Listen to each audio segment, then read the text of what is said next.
Para pemirsa semuanya, jumpa lagi dengan saya Uci Nasution dalam acara Ngopi, Ngobrol Pintar atau Ngobrol Perkara Iman. Alhamdulillah di sore ini saya ditemani oleh Pak RW kami, Bapak Chandra yang ada di sebelah kanan saya. Nanti kita akan bincang-bincang dengan beliau. Dan di sebelah beliau ada Ketua Yayasan Masjid Al-Muhajirin PBR, Masya Allah. Dan di sebelah kiri saya ada Dr. Indra Jaman, Wakil Ketua 2 dari Altekers Indonesia Sejahtera. Bapak Ibu, sore yang cerah dan indah di tempat ini. Senang sekali hari ini bisa kumpul dengan para pemimpin di wilayah kami ini. Wilayah yang mungkin kalau menurut kami sangat indah, bersih, nyaman, guyup, yang luar biasa.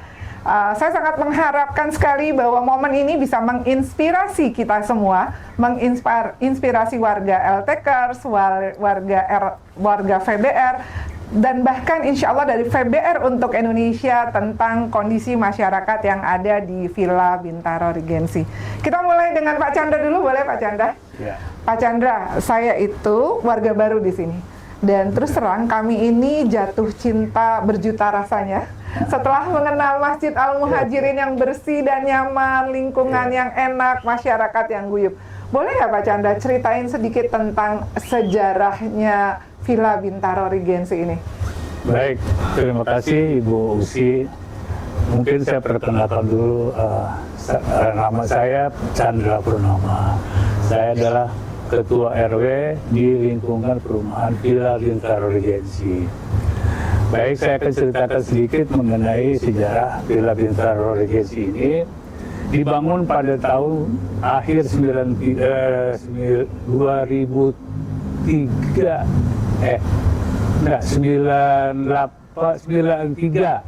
tahun 93 akhir dan awal 94.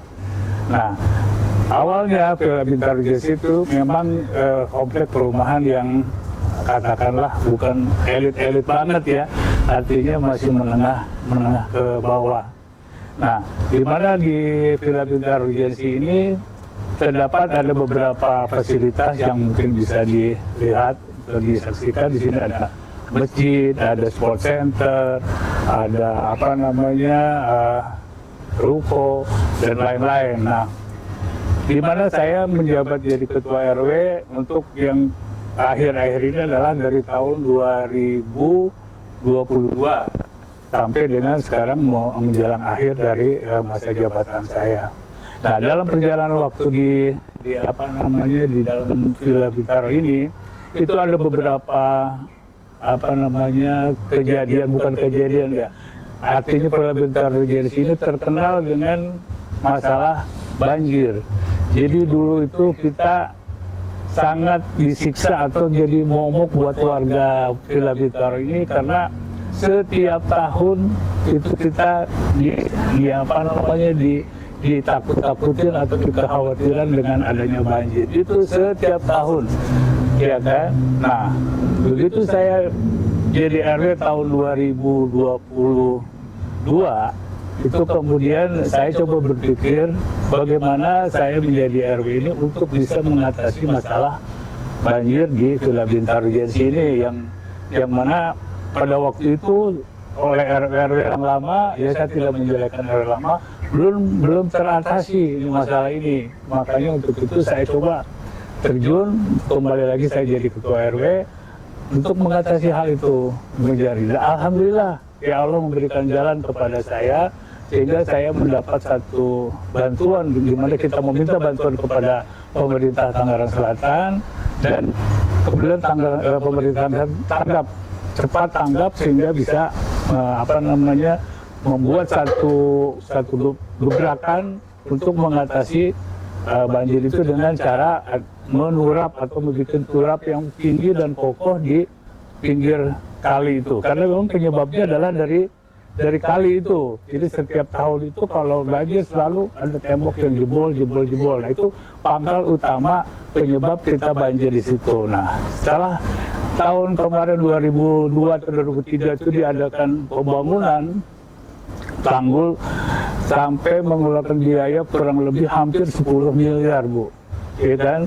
Nah, itu atas bantuan dari pemerintah Kota Tangerang Selatan. Nah, alhamdulillah Alhamdulillah beberapa kali kita diuji coba dengan banjir, dengan hujan yang lebat dan cukup durasinya lama.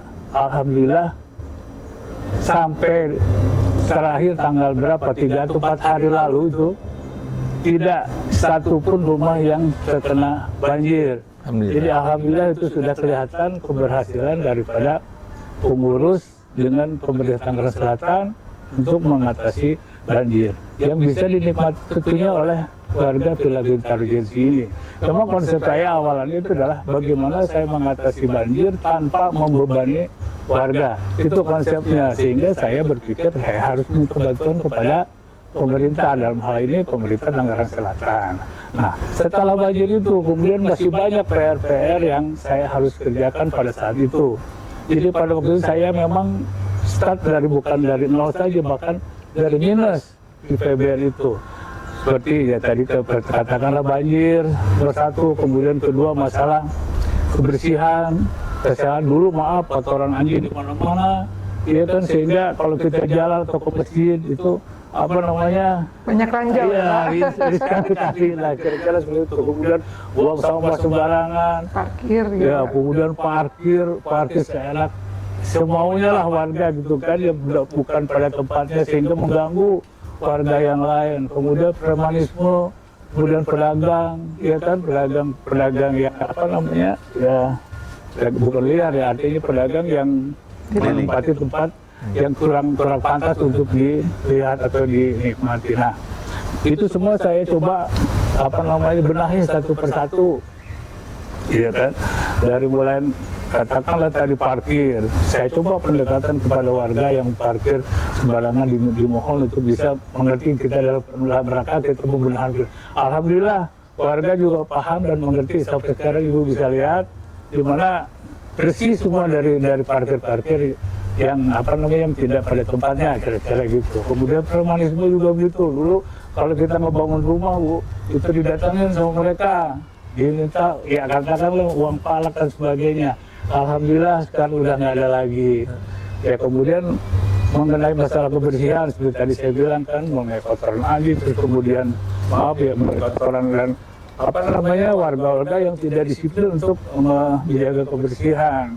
Kemudian masalah taman dan keindahan daripada komplek kita ini. Saya coba mungkin taman yang seindah mungkin, secantik mungkin dengan menggunakan lampu-lampu hias, sehingga kalau mungkin masuk ini ya seperti kita masuk ke satu komplek perumahan yang elit, ya kira-kira begitu. Nah, itu semua berkat juga tidak terlepas dari bantuan masyarakat tentunya atau warga sendiri, ya kan, yang mensupport saya supaya tetap menjadi eksis. Jadi intinya di sini adalah bagaimana kita mengelola PBR itu dengan sepenuh hati, ya kan, dengan ikhlas kan gitu kira-kira, ya kan, dan tidak setengah-setengah, harus totalitas gitu untuk kita menyelesaikan masalah-masalah itu. Walaupun sekarang masih ada beberapa sedikit PR yang belum selesai, ya Bu, ya.